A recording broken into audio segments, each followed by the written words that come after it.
बिस्मिल्लाहिर्रहमानिर्रहीम, अस्सलाम वालेकुम। कुछ नई डेवलपमेंट्स हैं वो आपके साथ शेयर करनी है और कुछ गवाहान ने जो अदालत में एक कहानी सुनाई उसके पस मंज़र में क्या था, कुछ चीज़ें जो वहाँ पर मौजूद कोर्ट रिपोर्टर्स ने नोट की वो आपके साथ शेयर करनी है। और उसके अलावा साजिद हसन साहब जिनका बेटा साहिर हसन जो है इस वक्त जुडिशल कर दिया गया है और उसने बहुत से इंकशाफात किए हैं।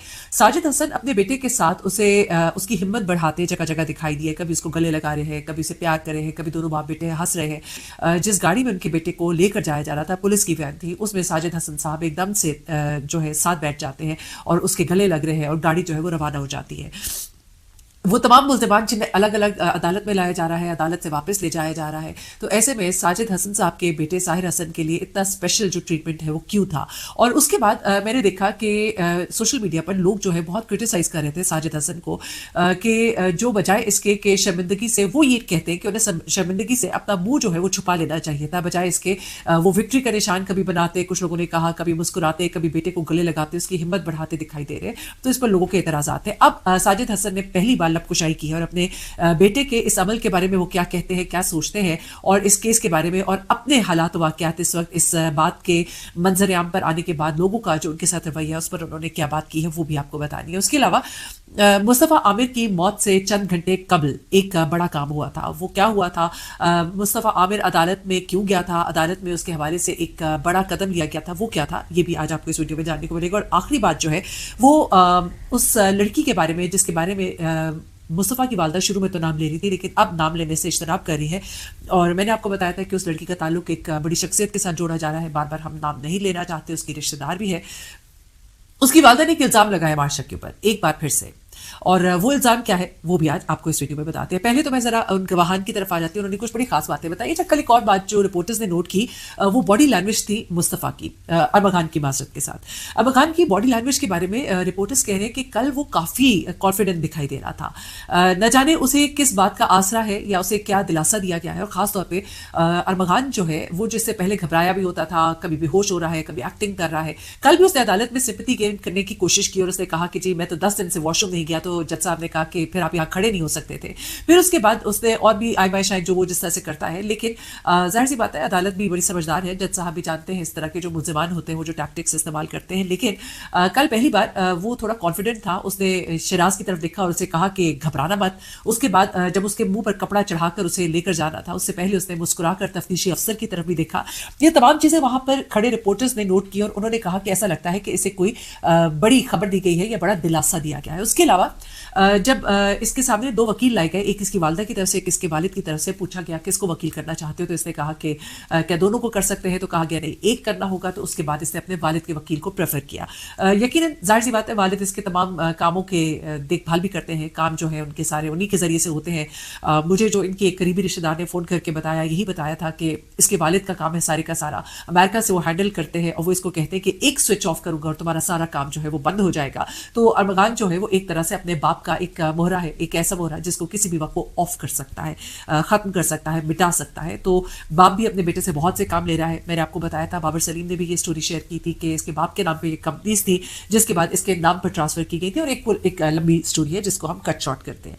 अब जरा आ जाते हैं गवाहान की तरफ और फिर उसके बाद मैं आपको मुस्तफ़ा के बारे में बताऊंगी कि मुस्तफ़ा का मरने से चंद घंटों पहले जो है अदालत में उसका क्यों जाना हुआ और उस अदालत में उसके साथ क्या हुआ था, वो अपने ऊपर से कौन सा बड़ा इल्ज़ाम साफ कराने गया था, क्या वो इल्ज़ाम साफ हुआ था कि नहीं हुआ था, और असम खान के साथ जो बच्चे की वालदा मुस्तफ़ा की वालदा का बयान है वो भी। अब एक गवाह जो कि मुस्तफ़ा वल आबिद था, जैसा कि मैंने अपनी गुज़िश्ता वीडियो में आपको मुख्तसरन बताया था, मैं उसकी डिटेल आपको शेयर करती हूँ, जिसमें दोनों गवाहों ने इसको पहचाना और कहा कि हाँ यही वो मुल्ज़िमान है जिनके घर हम काम करते थे। ये दोनों जो है मुलाजमीन थे और नीचे क्वार्टर में रहते थे, इनको ऊपर के घर में जाने की इजाज़त नहीं थी। पहला गवाह गुलाम मुस्तफ़ा वल आबिद था। उसने अदालत को बताया कि वो हैदराबाद के रिहायशी और इस डिफेंस में बंगला नंबर 35 काम पर रखा गया था। अब गवाह ने यह कहा कि मैं ऊपर वाले फ्लोर पर बॉस रहते थे जिनका नाम अरमा खान है, मैं वहां सफाई का काम करता था। न्यू ईयर को 2 बजे कॉल आई, मुझे घर बुलाया था। अब ये न्यू ईयर से स्टोरी जो है ये सारी शुरू होती है, वहीं से वो बयान करता है। न्यू ईयर को 2 बजे कॉल आई, मुझे घर बुलाया था, जिस पर मैंने मना कर दिया। अगले रोज 1 जनवरी को हम 3 बजे बंगले पर गए, घर बिखरा हुआ था। 30 से 40 लोग आए हुए थे। हमारा खाना भी बॉस ऑनलाइन मंगवाते थे। हम नीचे रहते थे, जब काम होता था तो बॉस हमें बुलाते थे। घर का गेट रिमोट से खुलता था, हमें बाहर जाने की भी इजाजत नहीं थी। फिर से बताया कि 6 जनवरी को रात 9 बजे ब्लैक ट्राउजर पहने एक लड़का आया जो ऊपर चला गया। अदालत ने इस्तफसार किया लड़का देखने में कैसा था, जिस पर उसने बताया कि वो दुबला पतला था। ऊपर चला गया। कुछ देर बाद गालम गलोच की आवाज आई। कुछ देर के बाद फायरिंग की आवाज भी आई। बॉस ने कैमरे पर देखकर हमें ऊपर बुलाया। हमें कमरे में रहने का कहा गया और कहा कि डरो नहीं। थोड़ी देर के बाद बॉस ने ऊपर बुलाया और कहा कि कपड़ा और शावर लेकर आओ। मैं ऊपर चला गया, जहां बॉस के पास एक लड़का था जो छोटे कद का और चश्मा लगाया हुआ था। हमसे बॉस ने खून साफ करवाया। खून साफ करके रात 1 बजे हम खाना खाने बैठ गए। जब मैंने रात 1 बजे देखा तो जो लड़का आया था उसकी गाड़ी थी और ना ही वो खुद मौजूद था। हम अपने कमरे में जाकर लेट गए, लेकिन नींद नहीं आ रही थी। फजर तक जागते रहे। फजर में नींद आई। हम 1 बजे दिन उठे तो जोर जोर से खिड़कियां और दरवाजा पीटा जा रहा था। गेट खोला तो 2 लोग मौजूद थे, एक चश्मे वाला और एक हमारा बॉस, जिन्होंने हमसे पूछा कि गेट क्यों बंद किया था। तो मैंने कहा कि मुझे लगा आप सो गए हैं। बॉस ने कहा ठीक है, नीचे जाकर आराम करो, कोई मसला नहीं। उस दिन बॉस ने हम दोनों को ऊपर बुलाया। बॉस ने कहा ये निशान ठीक से साफ नहीं हुए, ठीक से साफ करो। और वो ट्राउजर मौजूद नहीं था। ट्राउजर वो कह रहे थे कि जिस वक्त वो लड़का जो है गया था उसका ट्राउजर वहां पे मौजूद था, लेकिन वो लड़का वहां पे नहीं था जब गोली चलाई गई थी। हमारे बॉस ने 1 से 2 दिन बाद हमें छुट्टी दे दी। फिर हमें बॉस ने 3 तारीख को कॉल की थी। हमें ऊपर जाने की इजाजत नहीं थी। गवाह ने बताया कि 5 फरवरी को पुलिस का छापा पड़ा। ऊपर से फायरिंग हो रही थी। हम अपने रूम में थे। आमने सामने फायरिंग हो रही थी। फायरिंग में 2 अफराद जख्मी हो गए। हम उस वक्त छुपकर बाहर निकले और चले गए। 10 तारीख को आए सामान के लिए, कपड़ों के लिए पुलिस ने हमें पकड़ लिया। पुलिस ने हमसे पूछगिछ की और हमने सब कुछ बता दिया कि ऐसा वाकया हुआ। पुलिस उसी रात हमें बंगले पर ले गई। मौके वारदात पर पुलिस को खून के निशानात बताए। कालीन में 2 धागे थे, ब्लैक और व्हाइट। कालीन हटाया तो खून के निशानात मौजूद थे। पुलिस ने वहां सैंपल लिया और हमें उसी रात थाने लेकर गए। फिर पुलिस ने हमसे नंबर लिया और हमें छोड़ दिया। उसके बाद पुलिस ने हमें कॉल करके आज बुलाया और आज हम यहाँ अदालत में मौजूद हैं। अदालत ने पूछा कि गवाह ने कि ये लड़के कौन है, तो गवाह ने उंगली के इशारे से मुल्जिमान अरमगान को शनाख्त करते हुए कहा कि अरमगान बॉस है और दूसरा चश्मे वाला लड़का वो है, यानी कि वो शहराज की तरफ पॉइंट कर रहे थे। अब दूसरा गवाह आता है, वो जुहेब था। उसने भी दोनों को पहचाना। गवाह ने कहा कि जी मेरा नाम जुहेब है, उम्र 17 साल है, बॉस अरमगान के पास काम करता हूँ। बॉस के घर काम पर लगा था और हमसे कहा गया वहां फैमिली है, लेकिन वहां फैमिली नहीं थी। 1 जनवरी को मैं काम पर आया था। घर में बहुत कच्चा था, घर बिखरा हुआ था। हमें उन्होंने रूम दिया हुआ था। हम सफाई करने के बाद वहां चले गए। हमें ऊपर जाने की इजाजत नहीं थी। जो भी कोई दोस्त आता या कोई और आता, हमें उससे मिलने की इजाजत नहीं होती। रूम में ही हम ज्यादा वक्त गुजारते। अब जोहेब कहता है कि 5 जनवरी को, अब जरा सुनिएगा, 5 जनवरी को मैंने कपड़े धोए। इस्त्री करने के बाद कपड़े ऊपर लेकर गया। वहां पर लड़की भी बैठी हुई थी। अब ये लड़की वही जुमा है। इसने नहीं बताया, लेकिन मैं आपको बता रही हूँ कि वो जुमा है जिसका बयान जो है रिकॉर्ड किया जा चुका है। कपड़े रखकर वो कहता है मैं नीचे आया। 6 जनवरी को ब्लैक गाड़ी आई थी। 6 जनवरी को ब्लैक गाड़ी आई जिसमें मुस्तफा नामी शख्स था। जब वो अंदर आया तो हमने जाते हुए उसे देखा। उसने चेहरा ढापा हुआ था, टोपी वाली शर्ट पहनी थी। वो ऊपर चला गया। ऊपर जाने के बाद गालम गलोच हुई। कुछ देर बाद 2 से 3 फायर की आवाज आई। जैसे फायर की आवाज सुनी हम मेन गेट की तरफ बढ़े। बॉस ने हमें कैमरे में देखकर तसल्ली दी कि कोई ऐसी बात नहीं। बॉस ने कहा जाकर अपने रूम में सो जाओ। थोड़ी देर बाद उसने हमें ऊपर बुलाया, पानी की बोतल मंगवाई पीने के लिए और हमसे कपड़े और शावर मंगवाया।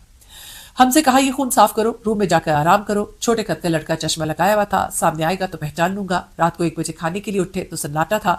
हमें लगा बॉस सो गए। हमने चावल खाए और तमाम दरवाजे पर कुंडी लगाई और सो गए। गवाह के मुताबिक कुंडी लगाने के बाद बाहर देखा तो काले रंग की गाड़ी जो आई थी वो मौजूद नहीं थी, यानी कि जिसपे के मुस्तफा आया था। अगले दिन जोहर की नमाज के लिए 1:30 बजे उठा तो रूम की खिड़की जोर जोर से पिट रही थी। हम डर गए। जब मैंने दरवाजे पर देखा तो बॉस और चश्मे वाला लड़का मौजूद था। ये दोनों ऊपर चले गए। मैं वापस रूम में आ गया। बाद में बॉस ने दोबारा बुलाकर ऊपर की सफाई करवाई। वहां पर एक ट्राउजर भी था, उसको हमने थैली में डालकर रख दिया। बॉस ने हमें छुट्टी दे दी। 3 तारीख को हैदराबाद से वापस आया, घर के काम में लग गया। 8 तारीख को पुलिस मुकाबला हुआ, वहां मैं मौजूद था। फायरिंग हो रही थी, हम वहां से छुपकर निकल गए। उसके बाद वही उसने बात बताई कि 10 तारीख को पुलिस ने पकड़ा, जावा कुआ पर ले गए। हमने जहां से खून साफ किया निशानदेही की, कारपेट पर निशानात मौजूद थे, सैंपल काटे गए। पुलिस ने हमारा बयान लिया, हमें छोड़ दिया और हमें आज यहाँ अदालत में बुलाया गया है और उसने फिर दोनों को पहचाना। तो जनाब ये जो तमाम निशानात है, चश्मदीद गवाहान जो इनके बयानात के बाद मुल्जिम अरमगान का गवाह जुहेब और तफ्तीशी अफसर को अंगूठे के जरिए थम्स अप का निशान बनाया और कमरा अदालत में तफ्तीशी अफसर गवाह पर हंसता रहा। यानी कि अरमगान जो है वो इस तमाम सिचुएशन को देखकर एंजॉय कर रहा था। और वही जो मैंने आपको कहा कि उसकी बॉडी लैंग्वेज जो है वो बता रही थी कि वो आज बहुत ही ज्यादा कॉन्फिडेंट है। मुल्जिम अरमगान की कोर्ट रूम में अली अब्बास अवान एडवोकेट से गुफ्तगू भी हुई, जिसमें उसने कहा कि पुलिस मेरी दुश्मन बनी हुई है। पुलिस सामने बिठाकर झूठे बयान मीडिया पर चला रही है। डकैती हुई थी, इसमें बहुत सारे वकला भी मुलविस है। मुल्जिम अरमगान ने फिर साथ बैठे शराज से भी कहा कि डरना नहीं है, मजबूत रहो। इस पर शराज ने जवाब दिया कि मैंने कोई बयान नहीं दिया, यानी कि उससे झूठ बोला, क्योंकि हमने तो शराज का बाकायदा इंटरव्यू जो है वो भी सुना हुआ है। तो जनाब ये तो गवाहान की स्टोरी है। बड़ा मुख्तसरन मैं आपको 2 बड़ी अहम चीजें बताऊं कि मुस्तफा ने अपनी मौत से कुछ घंटों घंटों कबल वो अदालत में पेश हुआ था। और आपको बताऊं कि जनवरी 31 2024 की बात है, इसे अरेस्ट किया गया था मुस्तफ़ा को अपने एक साथी नुमान याकूब के साथ, और इसके ऊपर केस था, यही ड्रग्स का केस था। एक पार्सल गालपन आया था और वो पार्सल इसने रिसीव किया था, जिस पर इसकी वालदा का ये कहना है कि ये पार्सल जो है बेसिकली इसको ट्रैप करने के लिए इसके नाम पर भेजा गया था। और ये केस जो है इसमें कोई तकरीबन 22 फरवरी तक, यानी 31 मार्च को इसे अरेस्ट किया गया था। उसके बाद 22 फरवरी 2024 तक इसके अरेस्ट वारंट जो है वो जारी हुए थे, लेकिन फिर मार्च 20 तारीख को यानी कि 2024 मार्च को इसको जो है बेल मिल गई थी, और साथ ही साथ इसके जो को एक्यूज्ड नुमान याकूब, इन दोनों को बेल मिल गई थी। लेकिन उसके बाद अपनी मौत से चंद घंटे कबल ये एएनएफ में पेश हुआ था, एंटी नारकोटिक जो अदालत है उसमें पेश हुआ था, और उसके बाद वहां पर ये जो केस है इसमें इसको क्लियर करार दे दिया गया था। लेकिन इसके साथ जो दो और साथी थे, मियां अम्मार हामिद और फैसल याकूब, उन दोनों के नाम अभी भी इस केस में शामिल हैं, और इस बात को कंफर्म किया है इन्वेस्टिगेशन ऑफिसर ने। आखिरी बात जरा इसकी वालदा के बारे में भी बताती चलो, वीडियो लंबी हो रही है काफी, इसको यहीं पे खत्म करेंगे। कुछ मजीद मालूमात है वो आपके साथ रात को शेयर करूंगी, लेकिन इसकी वालदा ने बताया मार्शा के बारे में, जैसा कि मैंने कहा कि वो नाम अब नहीं ले रही, लेकिन उन्होंने ये कहा है कि करीबी दोस्त ने अहमद खान के मुझे ये बताया है कि मुस्तफ़ा मर चुका है। ये मार्शा को 14 जनवरी से पहले पता लग चुका था, और उसने 14 जनवरी को बाकायदा अपने एक साथी के साथ ये बात शेयर की थी, और उस साथी ने अपने एक दोस्त जो कि अहमद खान का भी दोस्त था उससे शेयर की, और फिर उस दोस्त ने इनकी वालदा को जब बताया तो फिर इन्होंने पुलिस के बहुत ज़्यादा पीछे भी पड़े कि नहीं, ये मामला जो है ये अगवा का नहीं है, क्योंकि उन्हें एक कॉल आ चुकी थी अगवा में रहतावान की। और उसके बाद जो है वो कहती है कि मार्शा से सवाल बनता है, मैंने पुलिस से बार बार कहा कि आप मार्शा से इन्वेस्टिगेशन करें, नहीं की गई, यहाँ तक कि उसे वक्त मिला और वो मुल्क से फरार हो गई। तो ये उसकी वालदा का कहना है कि बाकायदा तौर पर मार्शा ने इस बात का इकरार किया था कि उसको मालूम है कि मुस्तफ़ा को मारा जा चुका है और मारने वाला अहमद खान है। तो ये इन्फॉर्मेशन उसको किसने दी थी?